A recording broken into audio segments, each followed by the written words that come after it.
அஸ்ஸலாமு அலைக்கும் வரஹ்மத்துல்லாஹி வபரகாத்துஹு. அன்பார்ந்த அனைத்து உறவுகளுக்கும் இனிய இரவு வணக்கம்.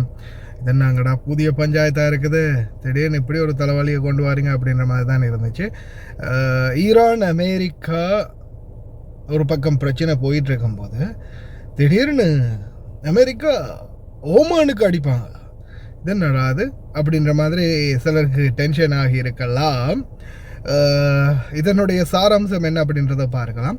முதலாவது உங்களுக்கே தெரியும், கடந்த நாட்கள்ல இருந்தே ஒரு பேச்சுவார்த்தைக்கு தயாராகிட்டே இருக்கிறாங்க அரபு நாடுகள். முடிந்த அளவு இந்த யுத்தத்தை தவிர்க்கிறதுக்கு முயற்சி பண்ணுறாங்க. பாகிஸ்தானும் தங்களுடைய பங்களிப்பை வழங்குறாங்க. இந்த சூழலில் பார்த்தீங்கன்னா ஈரான் அமெரிக்கா பிரச்சனை இன்னும் தொடர்ந்து அதிகரிச்சுக்கிட்டு இருக்கே தவிர குறைஞ்ச பாடு இல்லை. இப்போ ரீசண்டாக ஒரு தகவல் வெளியாகுது.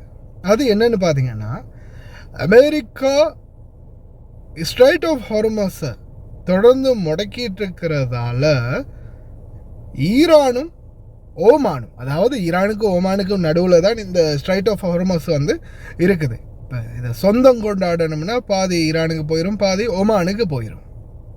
பாதி ஈரான், பாதி ஓமான். அப்போது இந்த ரெண்டு நாடுகளும் சேர்ந்து இதை தங்களுக்கான வரிவிலக்கான வீதியாக பாதையாக மாற்றிட்டாங்கன்னா அப்போது இந்த ரெண்டு நாடுகளுக்கு தான் அது உரித்தாகும். பாதி அவங்களுக்கு, பாதி இவங்களுக்கு. அப்படி இருக்கிறதால இப்போ ஐஆர்ஜிசி மற்றும் ஈரானுடைய ஒரு சில முக்கிய தகவல்கள், அதே போல் முக்கியமான ஆள் யாருன்னு பார்த்தீங்கன்னா மசூத் பஷக்ஷன், அது ஜனாதிபதி இருக்காருல்ல ஈரானுடைய மசூத், அவரு கூட அவருடைய இதில் ஒஃபிஷியல் இதில் போட்டுட்டாரு, ஈரானோட டீல் பண்ணிட்டோம், ஓமானோட டீல் பண்ணிட்டோம், ஓமானும் நாங்களும் சேர்ந்து இந்த ஸ்ட்ரைட் ஆஃப் ஹார்மஸை மொத்தமாக நாங்கள் ரெண்டு பேரும் தான் நிர்ணயிக்க போகிறோம். அமௌண்ட்டு நாங்கள் ரெண்டு பேரும் தான் வரி விதிக்க போகிறோம்.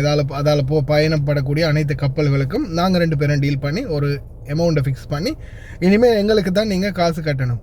ஸ்ட்ரைட் ஆஃப் ஹார்மஸை தாண்டணும்னா நாங்கள் ரெண்டு பேரும் சேர்ந்து தான் இதுக்கு கேட்டு போட போகிறோம் அப்படின்ற மாதிரியான ஒரு தகவலை ஈரான் தரப்பு வெளியிட்டிருக்கிறாங்க. ஆனால் ஓமான் தரப்பு இன்னும் ஒஃபிஷியலாக எந்த ஒரு வெளியிடலை. ஆனால் இந்த சூழலில் அமெரிக்கா அவங்க முந்திக்கிட்டு இந்த தகவல் கொஞ்சம் கொஞ்சமாக கசிஞ்சாங்க. இங்கன்னு எப்படியோ ட்ரம்ப்புடைய காது வரைக்கும் போயிருக்குது போனதோட சிஎன்என்ல ஒரு செய்தி. President Trump tonight threatening to attack a key U.S. ally using those three words as a threat against a totally new country on his target list. The country is Oman. So here's what Trump said to Oman, that U.S. ally along the Strait of Hormuz. We'll watch over it, but nobody's going to control it. That's part of the negotiation that we have. They would like to control it. Nobody's going to control it. It's international waters, and Oman will behave just like everybody else, so we'll have to blow them up. அதாவது இது ஒரு international water, இது சர்வதேச தண்ணீர். இதை யாராலையும் சொந்தம் கொண்டாட முடியாது, including Oman.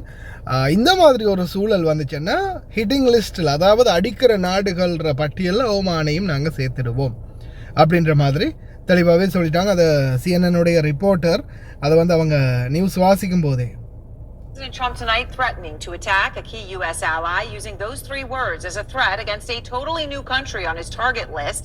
The country is Oman. New country is a target list. அதாவது தாக்குற லிஸ்ட்ல இன்னொரு புதிய நாடும் சேர்ந்து இருக்குது. The country is Oman. So here's what Trump said to Oman, that U.S. இது பாத்தீங்கன்னா முக்கியமான ஒரு நியூஸ் சேனல் CNN இதை பதிவிட்டு இருக்கிறாங்க. அதாவது ஒமான் இந்த தரப்பு சம்பந்தமான எந்த ஒரு கதையும் வெளியிடல, அவங்க சொல்லவும் இல்லை. ஈரான் தான் பப்ளிஷ் பண்ணிட்டு இருக்கிறாங்க ஒவ்வொருத்தரும் இந்த மாதிரியான தகவல். ஆனால் முதல் கட்டமாகவே இந்த மாதிரி ஏதாவது ஒன்று நடந்துச்சுன்னா அடிப்போம் அப்படின்றது தெளிவாக சொல்லி வச்சுருக்கான் ட்ரம்ப். இப்படி நடந்தால் நிச்சயமாக நாங்கள் அடிப்போம் அப்படின்னு. இதெல்லாம் ஒரு பக்கம் போயிட்டு இருக்கும்போது இங்கிட்டு மிடில் ஈஸ்ட் பக்கம் என்னதான் நடக்க போகுது அப்படின்னு பார்த்தா, இந்த பக்கம் இப்போதைய சூழலில் அமைதியான நிலைமை போயிட்டுருக்குது. அதாவது சத்தமும் இல்லை, சத்தம் இல்லாமையும் இல்லை அப்படின்ற மாதிரி ஒரு அமைதியான அமுக்க நிலைமையிலேயே போயிட்டுருக்குது. பார்க்கலாம் என்ன மாதிரியான சூழல் உருவாக போகுதுன்னு. ஆனால் இப்போதைக்கு வரைக்கும் ஓமான் தரப்பு நாங்கள் உத்தியோகபூர்வமாக எங்கேயுமே நாங்கள் பதிவிடையும் இல்லை, அறிவிக்கவும் இல்லை, கைச்சாத்திடையும் இல்லை, கையெழுத்திடையும் இல்லை அப்படின்றத தான் கன்ஃபார்ம் பண்ணிக்கிட்டு வராங்க. ஈரான் தரப்பு தான் இதை தொடர்ந்தும் பதிவிட்டுக்கிட்டு இருக்கிறாங்க. ஆனால் ஒமான் வந்து இதுக்கு ஒத்துழைச்சால் எங்களுடைய தாக்குதல் லிஸ்ட்டில் ஒமானும் ஒரு அங்கமாக வைக்கும் அப்படின்றத தெளிவாகவே சொல்லி வச்சுருக்காங்க. பார்க்கலாம் என்ன மாதிரியான சூழல் நடக்க போகுதுன்னு. முடிந்த வரைக்கும் பிரார்த்தனை பண்ணுவோம், இந்த மிடில் ஈஸ்டில் இருக்கிற பிரச்சனைகள் முடிஞ்சு எல்லாருமே அமைதியாக நிம்மதியான சூழலுக்கு திரும்ப எல்லாம் வல்ல இறைவன் ஆசீர்வதிக்கட்டும் அப்படின்னு.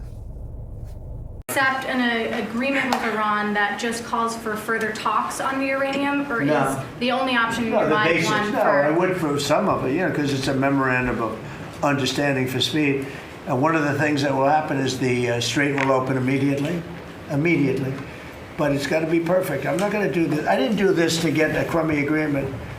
The worst agreement ever signed was by Barack Hussein Obama. What a horrible agreement that was. It was a setback for this country, for the whole world. The Middle East would have blown itself up. No, I would like to have the countries we were talking about, with Saudi Arabia, UAE, Qatar, and the others, we'd like to have them immediately join and Steve Witkoff is working on that with Jared and some others, but would like to have them join the Abraham Accords. It'll be historic if they do it. And I think they owe that to us, to be honest. I think, because that really would be a tremendous sign. And I think those countries owe it to us. Mr. President, Steve, are you going to get them to sign? We're definitely pushing it, Mr. President. I'm not sure we should make the deal if they don't sign. You want to know the truth? If they don't sign to join the Abraham Accords, I don't know that we have countries in there already. UAE, great countries, bold countries, and it's turned out to be so good, so effective, and so we're requesting strongly that they join.